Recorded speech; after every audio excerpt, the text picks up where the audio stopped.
सदगति नहीं जो गंगा जी प्रदान न कर सके। गतिम चिंत्यताम विप्रास पूर्णम सामान्य जन्मनाम, सामान्य जनों को भी परम गति प्रदान करने वाली और ब्रह्म ऋषियों के चिंतन मात्र से जो गति पर जो चाहे वो गति गंगा जी प्रदान करें। साक्षात ब्रह्म द्रव प्रवाहित है गंगा जी।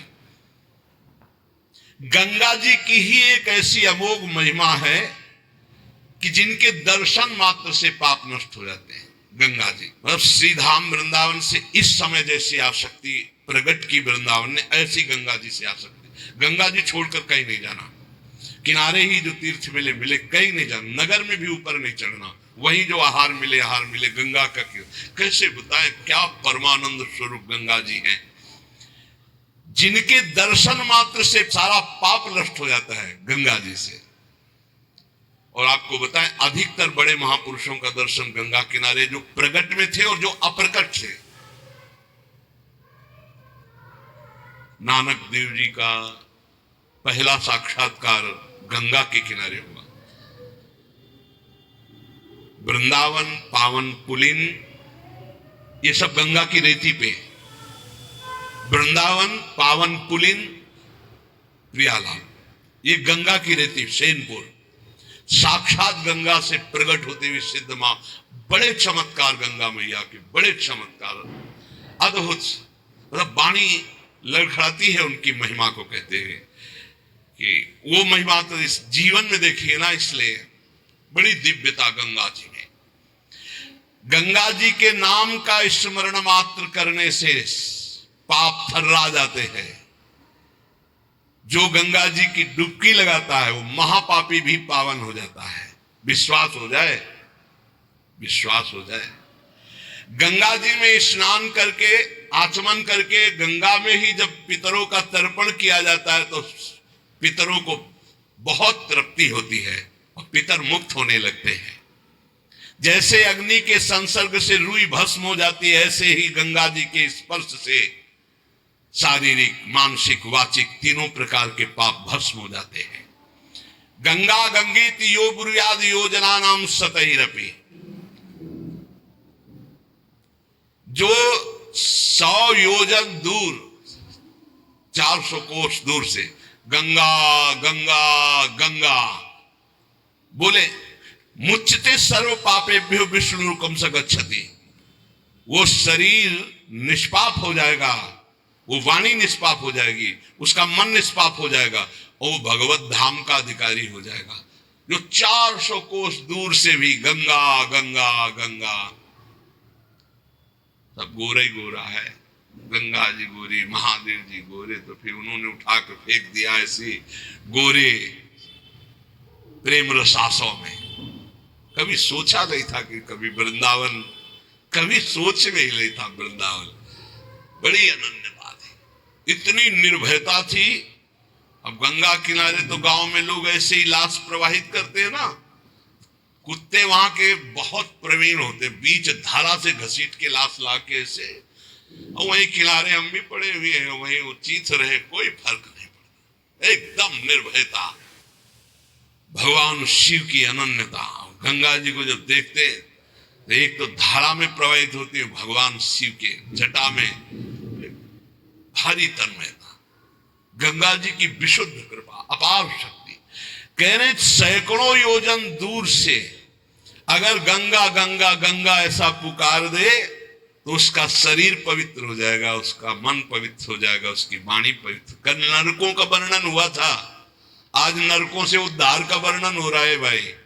गंगा जल का आचमन करने वाला, गंगा जल का स्नान करने वाला, गंगा की धारा का दर्शन करने वाला, 400 कोस दूर से गंगा गंगा गंगा ऐसा उच्चारण करने वाला नरक नहीं जाएगा। कल जब नरकों का वर्णन हुआ था तो कई लोगों के बातें आई थी कि हमारे 38 के 38 हमारे में लक्षण है, अब क्या होगा। कोई कहता हमें 5 है, कोई कहता हमें 2 है, इसका मतलब नरक जाना पक्का है। तो आज उसकी काट सुन लो। नाम संकीर्तनम यस्य सर्व पाप प्रणाशनम, करना मत अवलो नसानी, अब ना न सही हो, पहले नियम लो कि आज के बाद नहीं करेंगे। नाम कर संकीर्तन करो, प्रभु का चरणामृत पियो। कभी अवसर मिले तो गंगा जी के समीप जाके साष्टांग दंडवत करके डुबकी लगाओ, आनंद पूर्वक खड़े होकर कुछ देर नाम जप करो। नरक वरक नहीं मिलेगा, सब बढ़िया मंगल हो जाएगा, पर करना ही पड़ेगा। कह रहे जो गंगा जी में स्नान के लिए कभी नहीं गए, ना गंगा जी का नाम लिया, ना गंगा जी पे श्रद्धा करते हैं, ऐसे लोगों की जीवन में जो आचरण बनते हैं वो बड़े निरर्थक होते हैं और ऐसे लोगों की ही दुर्गति होती है। पर गंगा जी का एक बार का स्नान निष्पाप कर सकता, पूर्ण विश्वास होना चाहिए। एक बार हरिद्वार में बहुत लोग गंगा स्नान कर रहे थे, पार्वती जी ने कहा कि देखो इन सबका उद्धार पक्का हो गया, क्योंकि हम देवी की महिमा को जानती गंगा की, ये सब स्नान करके, पूर्णिमा का पर्व है, ये स्नान कर रहे, पक्का निष्पाप हो गए। महादेव जी ने कहा नहीं नहीं, बोले क्यों प्रभु? बोले इनमें कोई गंगा स्नान कर रहा है, सब पानी में डुबकी लगा के आ रहे हैं, गंगा में थोड़ी लगा के। प्रभु आप भी एक आश्चर्य में बात करते, साफ देखो ना कितने भाव से नहा नहा के आ रहे हैं। बोले अच्छा, इनको विश्वास नहीं गंगा जी पे, इसलिए पानी पे डुबकी लगाते हैं। कोई एक होगा जिसे विश्वास होगा। देखो अभी हम परीक्षा करते हैं, रास्ते में बैठ गए तो फिसल के जैसे गिर गए हो, ऐसे वृद्ध का रूप रख के गिरे हुए। अम्बा जी तो नवीन रूप धारण करके बोले जो निकले उससे जो हम कहें सो कहो। तो जो महादेव जी ने सिखाया तो कहते भैया ये हमारे पति देव गिर गए, थोड़ा हाथ सहयोग दीजिए, पकड़ के उठा दीजिए, अकेले उठ नहीं रहे, आप आइए। और जब कोई आने लगे तो कहना निष्पाप पुरुष ही हमारे पति को छू सकता है, अगर पापी छुआ तो भस्म हो जाएगा। बस इतना तुम्हें बोलना है, ठीक है। अब जो निकलते बोले भैया आप गंगा नहा के आ रहे हो? बोले हाँ। तो बोले आप तो निष्पाप हो ही गए, हो गए, हमारे पति फिसल के गिर गए, हमारे पति निष्पाप हैं, और जो निष्पाप पुरुष इनको निकाल सकता है, अगर कोई पापी छू लिया तो भस्म हो जाएगा, आप सहयोग करो। बोले गंगा तो नहा के आए पर पाप बहुत तो हुए, अगर कहीं पाप नष्ट न हुए हो तो भस्म ही हो जाएंगे। नहीं, कोई नहीं, किसी की हिम्मत नहीं पड़ी कि महादेव जी को निकलवा दें, क्योंकि जहां ये कहती कि अगर पापी पाप तो हुए, अब पता नहीं गंगा नहाने में नष्ट हुए कि नहीं नष्ट हुए, बेकार को भस्म हो जाए ऐसे। उनमें एक आदमी सरल भाव से गंगा गंगा गंगा माँ गंगे स्नान किया, और बोले भैया हमारे पति को निकलवा। बोले अच्छा भैया, लुटा रखा। बोले भैया एक बात सुन लो, हमारे पति निष्पाप हैं, अगर पापी पुरुष छुएगा तो भस्म हो जाएगा। बोले भैया आपको विश्वास नहीं, गंगा मैया में स्नान करके आ रहा हूं, अब भी पापी हूं। और तत्काल भगवान बाहर निकाल के जब वो चला गया तो भगवान शिव ने कहा ये केवल गंगा स्नान करके आया, इसकी अर्थात भाव विद्यते देवा ना पाषाणे ना मूर्तये। यदि हम भगवान के नाम, भगवान के धाम, भगवान के इन पावन तीर्थों पर दृढ़ विश्वास करते तो बहुत जल्दी लाभ प्राप्त होता है। ये विश्वास के लिए सुनाता है शास्त्र, ऋषि मुनि सब ये विश्वास के लिए सुनाते हैं। हमें दृढ़ विश्वास कर लेना चाहिए कि अब हमारा कल्याण तो हो ही गया। जैसे गंगा जी क्या है? भगवान श्री कृष्ण का चरणामृत है। गांगम वारी मनोहारी मुरारी चरणच्युतम त्रिपुरार शिरश्चार, जिसे भगवान शिव मस्तक पर धारण किए। अपने लोग रोज चरणामृत पीते हैं, किनका? प्रिया प्रीतम का। अब और गंगा की जरूरत पड़ेगी? जहां से गंगा प्रकट हुई उनके सर्वांग स्नान का जल यमुना जी, जब यमुना जी गंगा जी से मिली तो गंगा जी ऐसे होकर प्रणाम मुद्रा में मिली यमुना जी से। यमुना जी ने कहा तुम्हारा हो भाग्य कि तुम जगत पावन करने वाली गंगा हो। तो उनका तुम्हारे सामने मेरी कोई सामर्थ्य नहीं, क्योंकि तुम में प्रभु पूर्ण अवगाहन करते, हम तो प्रभु के चरण धोवन मात्र हैं। आपके ऊपर पूर्ण प्रभु की कृपा है। ब्रजेंद्र सोनु राधिका हृदय प्रपूर्य महारसाब्द पूरयो रिवातिथि वेगता रसैक सीम राधिका पदाब्ज भक्ति साधिका तदंग राग पिंजर प्रवाह।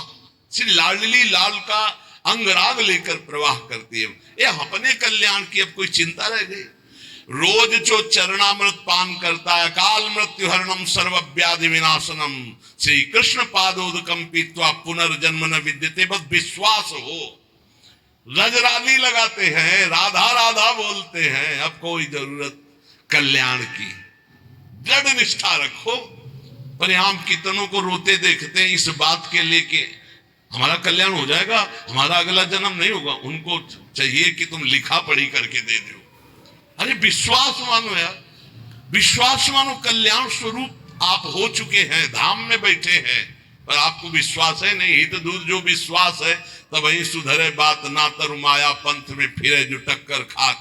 ये विश्वास करो, एक एक बात कल्याण करने वाली। भगवती गंगा जी 400 कोस दूर से गंगा गंगा बोले तो भगवान के धाम भेज देती निष्पाप करके। ऐसी महामहिमा श्री गंगा जी के स्मरण में, अवगाहन में, आचमन में, स्नान करने में है। अब ध्यान दे के सुनो, जो न गंगा नहाता है, न नाम जप करता है, न भगवत सेवा करता है, तो पशु योनि में जाता है। कह रहे हैं पूतिगंधम तमोमेध्यम वर्जनीयम प्रकीर्तितम, पूर्वद्भक्षणे प्रीतः अद्य पापम करोति च, स्तेयशीलो निशाचारी बुद्धिर्गेयः सवंचकः, अबुधा सर्वकारेषु अज्ञाता सर्वकर्मसु, समयाचारहीनस्तु पशुरेव स बालिशाः। ये पशु योनि में जन्म लेंगे ऐसे लोग। कैसे लोग? नरक जाएंगे, कल चर्चा। गंगा जी की महिमा अपार। अब सुनो, पशु योनि में कौन जाएगा? जब जीव यहां कोई पापाचरण करता है तो भूतेश्वर भगवान मथुरा में है, उनका शासन होता है। ब्रज 84 कोष के जीवों को जो प्रेत योनि को प्राप्त होते हैं उनको, और जब मुक्त होने का अवसर आता है तो ऐसे छूट दे देते हैं। ऐसे नहीं है कि वो तुमसे, यहाँ ऐसा नहीं कि नहीं है, कई प्रसंग पाए गए हैं अभी तो देखो। तो पशु योनि को प्राप्त होता है।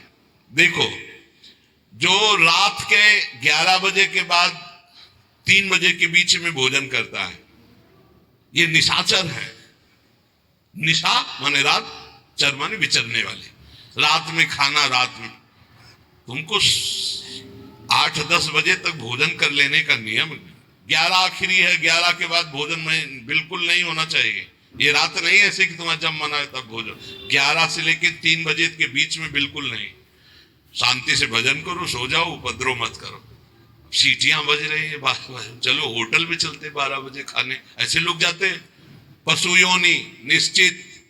अपवित्र भोजन, दुर्गंध युक्त भोजन, अभक्ष भोजन, इनको पाने में जो आनंद मानता, रात के 11 से 3 के बीच में भोजन, जो रात में आहार ऐसा करता है उसको पशु योनि मिलती है।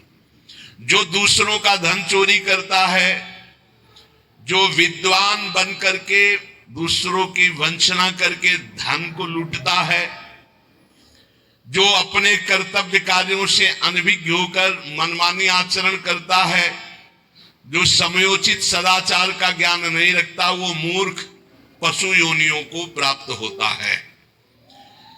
जो हिंसक स्वभाव का है, जो अपने परिवार वालों को पीटता है, गाली गलौज, थोड़ी सी संपत्ति के लिए मारपीट, ऐसी लड़ाई झगड़ा, कलहप्रिय, कायर, कुत्ते की योनि को प्राप्त होता है। लिखा हुआ है वो कुत्ते की योनि को प्राप्त होता है। जो थोड़े से हिस्सा के लिए भाई बंधुओं को मारपीट, कलह, लड़ाई झगड़ा, इस तरह का व्यवहार, हिंसक स्वभाव, क्रूर स्वभाव, इनको कुत्ते की योनि प्राप्त होती है। जो चंचल स्वभाव, देखो कुछ न कुछ करते रहा, बैठे तो पैर हिला रहे, वो मतलब शांत नहीं रह सकते, उनके शरीर में वाइब्रेट होता रहता है। वाइब्रेट जैसे मोबाइल नहीं झनझनाता, झनझनाते रहे। सुन ले भाई, क्या बनोगे। और जो दूसरे के भोजन के लिए लालायित रहता है, कहां से निमंत्रण आ जाए, कैसे हो जाए, क्या व्यवस्था बन जाए, सुनो। और जब चलता है ना तो बेढंगे ढंग से चलता है, बेढंगे ढंग। और दूसरों की वस्तु देकर लुभायमान होकर छीनने का स्वभाव करता है, उसका अगला जन्म बंदर का मिलेगा, पशु योनि में बंदर बनेगा। जो वाणी से सदैव कटु बोलता है, कुटुंबियों से द्वेष करता है, लोगों की चुगली खाता है, उसे अगला जन्म सर्प योनि का मिलेगा। कुटुंबियों से द्वेष करता है, दूसरे की चुगली खाता है, उद्वेगजनक वचन, उद्वेग माने भारी क्लेश पहुंचाने वचन, दूसरे की निंदा करना, चुगली करना, तो विषधारी सर्प बनता है। जो शरीर से बलवान दीन जनों के ऊपर आक्रमण करके खूब पिटाई मार करना, माता पिता को मारना, ऐसे गरीब जनों को, दीन जनों को मारना, निर्लज और मांस भक्षण करने वाला, उसको अगले जन्म में क्रूर मांस भक्षी, जैसे हाइना, सिंह, सियार, ऐसी योनियों को दिया जाता है। क्रूर हिंसक पशु सिंह जैसे है, जैसे लकड़बग्घा है ना, लकड़बग्घा है, भेड़िया है, ऐसे जो मांस भक्षण करने वाले हैं, जिनकी आवाज दूसरों को सदैव दुख ही देती है। बोलने का मतलब है दुख ही देना। जो दूसरे को, अब जैसे जा रहे हैं, जंजीर खींचा, वैसे जैसे वो गिर गए, उनके अंग भंग हो रहे, वो समझ रहे 30-40 हजार की सोने की चैन खींच ली तो हम ब्रह्मा बन जाएंगे। देखो उनको क्या बनना पड़ेगा। जो दूसरों को भय प्रदान करते हैं, दूसरों की संपत्ति छीन लेते हैं, ऐसे लोग अजगर योनि को प्राप्त होते। भूखे मरो जब कभी अवसर मिल जाए तब। ऐसे ये जो दूरदृष्टि न रख के वर्तमान दृष्टि रख करके केवल भोग के लिए दूसरे के दुख का कारण बनते हैं, केवल उनके चिंतन यही चलता रहे, कहां से क्या खा लूं, कहां से क्या उठा लूं, कहां से क्या, बोले हाथी की योनि को प्राप्त होते हैं, वो पशु हाथी योनि को। इस तरह से 83,99,999 योनियां हैं। जो भजन नहीं करते, भगवत विमुख हैं, उनको सब क्रमशः ये प्राप्त होती है। उपासक को चाहिए कि कम से कम इतना तो कर ले कि अगला जन्म मनुष्य का हो जाए, फिर भजन करे अगर कोई कमी रह गई हो। अगर आप नाम जप करेंगे और एक बात ध्यान रखेंगे कि दूसरों को दुख ना पहुंचने पावे, तो पक्की बात है भगवान की कृपा से अगर भगवत प्राप्ति नहीं हुई तो दूसरा जन्म होगा मनुष्य का, और बहुत महान भक्तों के बीच में जन्म होगा। जन्म से ही भजन प्रारंभ हो जाएगा और आप यौवन अवस्था प्राप्त होते होते भगवत प्राप्त हो जाएंगे, काम हो जाएगा आपका। भजन एक ऐसी वस्तु है जो आपको बचा सकती है। अब इसमें कह रहे हैं कि जैसे आप भजन मार्ग में लगे हुए हो और आपको कोई गाली दे रहा है, आपने पलट के गाली दे दी तो आपका भजन क्षीण हो जाएगा। इसलिए भजन को बचाने के लिए कह रहे, अकार्पण्यमपारुष्यम संतोषा सर्दधानता, ये ब्रह्म ऋषियों की बातें हैं, बहुत काम की बातें हैं। अनुसूया गुरु पूजा दया भूतेषु पैशुनम सद्वीरेश दमः प्रोक्तो ऋषि शांत बुद्धि भी। अकार्पण्य माने उदारता। भजन किससे बचेगा? उदार बुद्धि।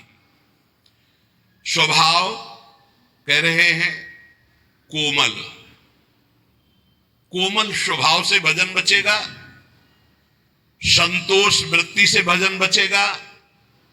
गुरु इष्ट पर श्रद्धा वृत्ति से भजन बचेगा। दोष दृष्टि किसी पर ना हो, इसका अभाव हो, इस तो भजन बचेगा। गुरु शुश्रूषा सेवा से भजन बढ़ेगा। प्राणियों पर दया तो भजन बढ़ेगा। किसी की भी चुगली ना करना, संत और ऋषि मुनियों का संग करना, इससे भजन बढ़ता है, पचता है। भजन किससे नष्ट होता है? तो कह रहे हैं जब अवमाने न कुप्येत सम्माने न प्रहस्यति सम दुखो सुखो धीरा प्रशांति इति कीर्त्यते। जब तुम्हारा अपमान हो और तुम उसका बदले में अपमान कर दो तो तुम्हारा भजन क्षीण हो जाएगा। और यदि अवमाने न कुप्येत, अगर तुम्हारा अपमान हो रहा तुमने क्रोध नहीं किया, तुम्हारा सम्मान हुआ तुमने सम्मान स्वीकार नहीं किया, बचना भाई, इससे बचना, ये अगला जन्म नहीं होने देंगे। अगर ऐसा उदारता, कोमल स्वभाव, संतोष, श्रद्धा, दोष दृष्टि का अभाव, गुरु सेवा, प्राणियों पर दया, चुगली ना करना, निश्चित निश्चित अगला जन्म नहीं होगा। आप अपने भजन को बचाएं। जब कोई आपका अपमान कर रहा हो तो आप उसके बदले में उसका अपमान ना करें। यदि आपको क्रोध आ गया अपमान करने पर तो आपका भजन का फल क्षीण हो जाएगा। यदि सम्मान हुआ, आप आनंदित हो गए कि हमारा बड़ा सम्मान हो, तो आपका भजन क्षीण हो जाएगा। इसीलिए श्रीपाद भी कह रहे हैं, सम्मानम कल्याति घोर गर्लम नीचापमानम सुधा, श्री राधा मुरली धरो बच सके वृंदावन मात्य। जब कोई सम्मान करे तो उसे भारी विष के समान समझो। सम्मानम कल्याति घोर गर्लम, जैसे बढ़िया खीर मिल रही हो, कान में कोई आके कह दे विष पड़ा है तो आप नहीं खाओगे। ऐसे ये सम्मान, प्रणाम, नमस्कार, वाहवाही ये तुम्हारे भजन के नाश करने के लिए है, ये विष है, इसे मत पीना, स्वीकार मत करो। विश्व नमन करे करने दो, तुम स्वीकार मत करो, तुम हर्षित मत हो। और जब अपमान हो तो उसका अपमान करने वाले का कभी अपमान न करना। धीर पुरुष, प्रशांत पुरुष अपने भजन को ऐसे बचा ले जाता है। जैसे कोई अपमान कर रहा है, बहुत बड़ा अमृत है, सच्ची मानिए। जिसका अपमान हो रहा है वो साधु पुरुष जब अपमान सह जाता है तो उसका भजन बढ़ता है, वो सुख से भगवान में शयन करता है। और जब अपमान हुआ और अपमान दूसरे का कर देता है तो उसका भजन क्षीण हो जाता है, अशांत होकर के फिर जगत में शयन करता है। अपमान करने वाला जब कोई सामने से अपमान सह जाता है तो उसका सहन करना उसके नाश का कारण बन जाता है। अपमान करने वाले का निश्चित नाश हो जाता है जब वो सामने वाला बोले ना, केवल चुप रहे। ये बड़ी बात है, पर बहुत कठिन है। उस समय जब कोई अपमान कर रहा है, निंदा कर रहा है, आप शांत हैं, इसका मतलब आपके ऊपर गुरु कृपा है और आप अपने भजन को पहचानते हैं, भजन बचाना चाहते हैं। अपमानित होने पर चाहिए कि अपमान करने वाले की ना बुराई सुने ना बुराई करे। जैसे कोई आकर बहुत नीच आदमी आपको गाली दे रहा था, कान में अंगुली डालो, नहीं भाई वो नीच नहीं, भगवान उसके अंदर बैठकर मेरी परीक्षा ले रहे थे, मुझे पुष्ट कर रहे थे, वो नीच कैसे हो सकता है। अपने भजन पर दृष्टि रखे, ना उसकी निंदा करे, ना उसकी निंदा सुने, ना उसका बुरा चाहे। यद्यपि इसमें लिखा हुआ है कि जो अपमान करने वाला है उसका सर्वनाश हो जाता है। ऐसे महापुरुष का अपमान जब करे कि वो बोले ना केवल, तो वो अपमानित करने वाला पुरुष स्वयं नाश को प्राप्त हो जाता है। ये बड़ी बात है। कह रहे तिष्ठेद औमंता विनश्यति।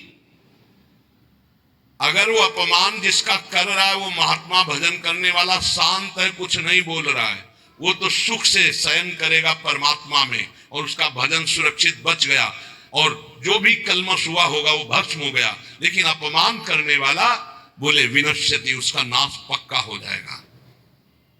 अपमानित होने पर साधक को चाहिए कि कभी अपमान करने वाले की ना बुराई सुने और ना बुराई करे, उसका भजन बच जाएगा, भगवान की कृपा हो जाएगी। अमृतस्यैव तृप्येत अपमानस्य योगवित् विषवच्च जुगुप्सेत सम्मानस्य सदा द्विजः। साधक को चाहिए कि अपमान को अमृत के समान पान कर ले, नीचापमानम सुधा। देखो साधक, अपमान को अमृत के समान, जब कोई अपमान कर रहा हो तो ऐसे खुश होना चाहिए काम बन गया। भगवत प्राप्ति में जो बाधक भाव है, इसके अपमान करने से भस्म हो जाएंगे, भगवान हम पर प्रसन्न होंगे। मौन, कभी उसकी तरफ रुद्र दृष्टि से भी न देखो अपमान करने, ये भागवती का लक्षण है। अमृतस्यैव तृप्येत अपमानस्य योगवित्, अमृत है अपमान। पर देखो ध्यान दीजिए, यदि आपकी कोई निंदा कर रहा है और सही में कर रहा है निंदा, तो तुम्हें सुधार करना चाहिए। वो तुम्हारे लिए अमृत नहीं है, वो विष है, सुधार करो। और अगर वास्तविक हमारी कोई गलती नहीं, हमारा अपमान, हमारी निंदा हो रही, तो नाचना चाहिए कि बहुत बड़ा विघ्न नष्ट हो गया, भजन में हमारी उन्नति अब पक्की होगी, पक्की उन्नति होगी, लौकिक और पारलौकिक। विषवच्च जुगुप्सेत सम्मानस्य सदा द्विज। साधक को चाहिए कि सम्मान से ऐसे बचे जैसे विष भरे भोजन से बचा जाता है, सम्मान स्वीकार न करे। प्रणाम नमस्कार ऐसे श्री हरिवंश कोई कह रहा है श्री हरिवंश, अब वो अगर पंचांग प्रणाम कर रहा है आप भी नमन कीजिए और निकल जाइए, व्यवहार मत बनाइए, दोबारा वो ना प्रणाम करे ऐसी भावना रखिए। अगर ज्यादा आप उससे प्यार करेंगे कि ये प्रणाम कर रहा है तो सम्मान स्वीकार कर रहे, सम्मान देने वाले से ज्यादा प्यार नहीं किया जाता, जल्दी। सम्मान विष है और अपमान करने वाले को प्यार दृष्टि से देखा जाता है। आप बड़े हितैषी हो, हमारा भजन बढ़ेगा, भगवान की प्राप्ति होगी, पर ऐसी अपनी तरफ से चेष्टा ना करे कि कोई अपमान करे। अपमान से सदैव तप की वृद्धि होती, अपमानात् तपो वृद्धि, सम्मानाच्च तपः क्षया। सम्मान स्वीकार करने पर तपस्या भजन क्षय हो जाता है और अपमान होने पर तपो वृद्धि, उसकी तपस्या की वृद्धि होती है। अर्चिता पूजितो विप्रा दुग्धा गौरी गच्छति। जो अपनी पूजा कराने लगता है, अपने प्रणाम स्वीकार करने लगता है, तो जैसे दूध देने वाली गाय दुर्बल हो जाती है, ऐसे तपहीन हो जाता है जो भारी प्रणाम नमस्कार पूजा स्वीकार करता है। स्वीकृति नहीं होनी चाहिए। पुनराप्याप्यते धेनु सतृणैः सलिलैर्यथा एवं जपैश्य होमैश्य पुनराप्याप्यते द्विजा। साधक को चाहिए कि यदि प्रणाम नमस्कार बहुत करवा चुका है, वैसा लगा कि मेरा तप क्षीण हो गया, तो बंद कर दे प्रणाम नमस्कार और एकांत में बैठकर, जैसे गाय को फिर अच्छा अच्छा चारा पवाया जाए तो पुष्ट हो जाती है, ऐसे अपने साधन भजन करे, प्रणाम नमस्कार से दूर हो जाए।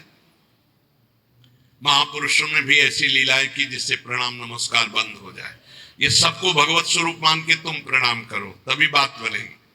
कह रहे कि अगर प्रणाम नमस्कार स्वीकार कर लिया जाए तो सम्मानाच्च तपक्षय, उसका तप क्षय हो जाता है। संसार में देखना, ब्रह्म तेज को प्रकट करने वाला कौन है? जो निंदा हो उसे सहजे वो ब्रह्म तेज को प्राप्त हो जाता है, भगवत तेज को। अपनी निंदा हो मुस्कुरा के सहले, बहुत बड़ी बात है। बोले आक्रोशक क्षमो लोके सुहृदन्यो न विद्यते यस्तु दुष्कृतमादाय सुकृतम स्वप्रच्छति। हमारी गलती ना हो, जैसे हमसे गलती हो गई फिर निंदा हो रही तब तो ठीक ही है, होना ही चाहिए। हमारी गलती नहीं फिर निंदा हो रही है तो एकांत में प्रसन्न होना चाहिए। वो भगवत तेज उसका बढ़ेगा, ब्रह्म तेज बढ़ेगा उसके। आक्रोश मानान नाक्रोशेन मनः स्वं विनिर्वर्तयेत् संयम्य तदात्मानो ममेति नाभिषिञ्चति।